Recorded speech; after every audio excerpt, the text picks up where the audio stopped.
मेरा सवाल ये था कि मैंने एक प्रोग्राम MTM फ़िक़्ह मसाइल में सुना था।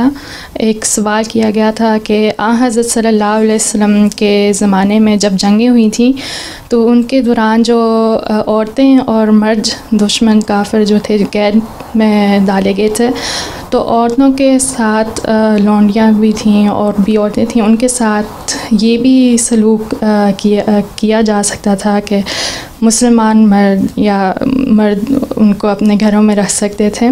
तो आगे ये भी बताया गया था कि अगर वो हामला हो जाएं तो उनसे फिर उनको शादी करनी की ज़रूरत थी। तो इस बात का ये कहाँ तक ये क्या दुरुस्त बात कहाँ तक है, और क्या आगे भी अगर कोई जंग हुई? पुराने ज़माने में बैठ जाओ, पुराने ज़माने में जो जंगों का तरीक़ेकार था ना, वो इस तरह को बाकायदा मुल्कों की फ़ौज नहीं होती थी, ठीक है, जिस तरह आजकल है। कबीले होते थे, उनके कबीलों के दोस्त और हमदर्द होते थे, साथी कबीले जिनके आपस में मुआहदे होते थे कि अगर तुम्हारे पे कोई हमला करेगा तो हम भी तुम्हारे प्रोटेक्ट करने में तुम्हारी मदद करेंगे। इस तरह वो जॉइंट एक फ़ौज बन जाया करती थी मुख्तलिफ़ कबीलों की।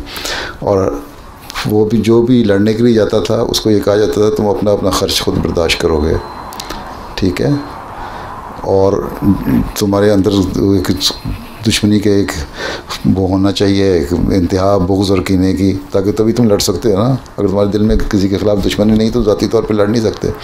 पैसे तुम्हें मिल नहीं रहे, तनख्वाह तो नहीं मिल रही फ़ौजी की तरह, और जो बल्कि ख़र्चा ख़ुद अपने हाथ से अपने घर से कर रहे हो। तो ऐसी सूरत में फिर औरतें जो थीं वो भी जाया करती थीं गाने के लिए और लोगों को इंसाइट करने के लिए मुख्तलिफ़ तरीक़ों से, ताकि वो जंगों में ज़्यादा से ज़्यादा हिस्सा लें मर्द उनके, इसलिए वो भी जंगी मुजरम होती थी, ठीक है। उस वक़्त तरीक़ा ये था, उन ज़माने में रिवाज था, यहूदियों में भी, ईसाइयों में भी, मुसलमानों में भी, हर जगह था, ठीक है, कि इस तरह की जब बन के जाते थे तो फिर जो फ़ौज शिकस्त खा जाती थी ना, उसके कैदी बना लिए जाते थे, ठीक है, और कैदियों में औरतें भी हो जाती थी, हर एक ज़िम्मेदार है। लेकिन कुरान करीम कहता है कि तुम जब कैदी बनाओ अगर औरतों को, तो पहले हर चाहे वो मर्द हो या औरत है, पहली बात तो ये है कि उनसे कोई अगर उनको कोई उनका फ़िदिया दे के, उनका कोई रकम दे के, उनके कबीले वाले उनके रिश्तेदार कुछ छुड़ाना चाहते हैं तो कुछ छोड़ दो, कैदी ना बनाओ। पहली बात तो ये है कि जब तक पहली बात यह है कि जंग में जब तक सही तरह जंग ना हो जाए और खून ना बह जाए कैदी बनाना, ठीक, कैदी बना लो तो फ़िदिया दे के छोड़ दो, ठीक है, और ऐलान करते रहो, और उनको हर एक अपने अपने कैदी को अपने अपने घर ले जाए। आंसर ने फरमाया कि जैसा ख़ुद पहनो अपने कैदियों को वैसा उनको पहनाओ, जैसा ख़ुद खाओ वैसा उनको खिलाओ। तो कैदी क्या हुए, मौजें थी उस वक्त तो, हैं आजकल की तरह तो ना। वो जो बनाई हुई है नामों पे, क्या नाम है उसका, अमेरिका ने, हैं, जहाँ इतना टॉर्चर होता है कि हर जेल में टॉर्चर होता है। तो इस तरह का नहीं था, ठीक है। बदर की जंग में आंसलम के चचा को खुद किया, जो पिलर से बस बांध दिया था पोलों से, तो हाय हाय करते थे, आंसलम को तकलीफ़ होती, जागते थे। हम साहबा ने महसूस किया, उनकी रस्सियाँ ढीली कर दी। आंसलम ने फरमाया कि क्या वजह, उसकी आवाज़ नहीं आ रही हाय हाय की, तो बास की। उन्होंने कहा कि उनकी रस्सियाँ ढीली कर देंगे, या तो उनकी भी रस्सी सख्त करो या बाकियों की ढीली कर दो। तो ये इंसाफ था, ठीक है। फिर अल्लाह ताला ये कहता है कि जब तुम ऐलान करो, फ़िदिया लेके भी कोई नहीं छोड़ता, उसके रिश्तेदार भी नहीं आते, फिर ये है कि उनसे मुकातबत कर लो, कि उनसे ये मुकर्रर कर लो, ठीक है हम तुम्हें रिलीज़ कर देते हैं, तुम जाओ, और या लेकिन इतना या तुम्हारे कोई ज़िम्मेदारी ले कि तुम्हारे पैसे देगा, या ये इतना दिए हमारे काम कर दो, हैं, इतना अर्सा हमारी नौकरी कर लो, तुम्हें रिलीज़ कर देंगे। 100 खजूर के दरख्त लगा दो, या हमारे फार्म पे इतने घंटे काम कर लो, ठीक है।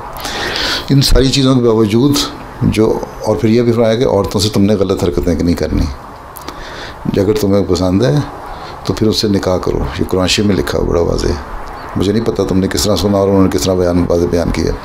लौंडियों से भी निकाह का हुक्म है, ठीक है, उसमें ठीक है, उससे 4 से 5 शादियाँ तो हो सकती हैं, लेकिन निकाह का हुक्म है, ठीक है। अगर जब तक निकाह नहीं है उसके और उनके हक महर मुकर्रर करो, ठीक है।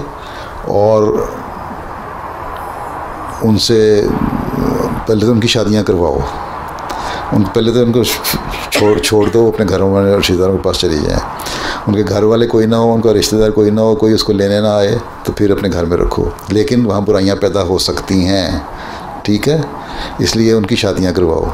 अगर उसके रिश्ते के लिए कोई नहीं मिलता तो फिर तुम खुद शादी कर लो, निकाह करो, उनके भी हक़ में मुकर्रर करो, ये भी है कुरान में, उनके हक़ में मुकर्रर करो। फिर आम आज़ाद औरत के लिए तो सज़ा का हुक्म है कि उसको अगर कोई गलत काम करती है, ज़ना करती है तो कितने कोड़े लगाओ। लौंडियों के लिए है कि उनकी, क्योंकि वो मजबूर होती हैं, हो सकता है किसी ने उनको ऊपर गला लिया हो या कुछ ऐसी बात हो गई हो, मजबूरी से कुछ कोई ऐसी गलत हरकत हो गई हो, इसलिए उनकी सज़ा भी आती है। इस्लाम ने तो यहाँ तक छूट दी हुई है, लौंडियों पर जुल्म नहीं किया। उस लौंडी के साथ शादी का हुक्म है जो कैदी होके आती है, बाकायदा जंग का हिस्सा बन के आती है, और उससे शादी करो। आजकल इस ज़माने में इस तरह की कोई जंग नहीं हो रही, मुल्कों की फ़ौजें हैं, ना यहाँ लौंडी का तस्वुर ना ग़ुलाम का तस्वुर, ठीक है।